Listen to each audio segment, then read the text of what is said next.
ദോഷങ്ങൾ നമ്മളിൽ ശേഷിച്ചാൽ അതിൻ്റെ ഒരു പ്രശ്നം ഒരു നരകം കിട്ടുന്നു മാത്രല്ല, പരലോകത്തുള്ളൊരു പ്രശ്നം മാത്രല്ല, ഈ ദുനിയാവിൽ തന്നെ അള്ളാഹു കണക്കാക്കിയ പല നിഅമത്തുകളും അള്ളാഹു തടഞ്ഞു വെക്കും. റബ്ബേ നീ കാക്കണേ അല്ലാ. അള്ളാഹു കണക്കാക്കിയ നിഅമത്തുകൾ അള്ളാഹു തടഞ്ഞു വെക്കും. നമ്മുടെ സാബിഖായ ഖളായിൽ അള്ളാഹു നമുക്കൊരു ഹജ്ജിന് തൗഫീക്ക് വിധിച്ചെങ്കിൽ, നമ്മൾ ദോഷത്തിന്റെ അഹ്ലുകാരായി നീങ്ങുന്നുവെങ്കിൽ ആ തൗഫീക്ക് അല്ലാഹു തആല തട്ടി നീക്കും.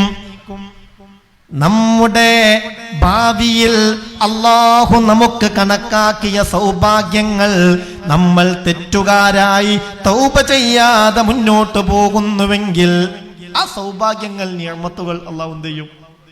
അപ്പം മനുഷ്യനാണ് സാഹചര്യത്തിന്റെ തേട്ടത്തിൽപ്പെട്ട് തെറ്റുകുറ്റങ്ങൾ വന്നു പോയെങ്കിൽ മനസ്സറിന് എന്ത് വേണം? മാപ്പ് ചോദിക്കണം. അതിനൊരു മടി കാണിക്കരുത്. അള്ളാഹിനോട് കണ്ണ് നിറച്ച് വേദനിച്ച് മാപ്പ് ചോദിക്കാൻ മടിയുള്ളവരായി നമ്മൾ മാറരുത്. അള്ളാഹു നമ്മളെ കാക്കട്ടെ.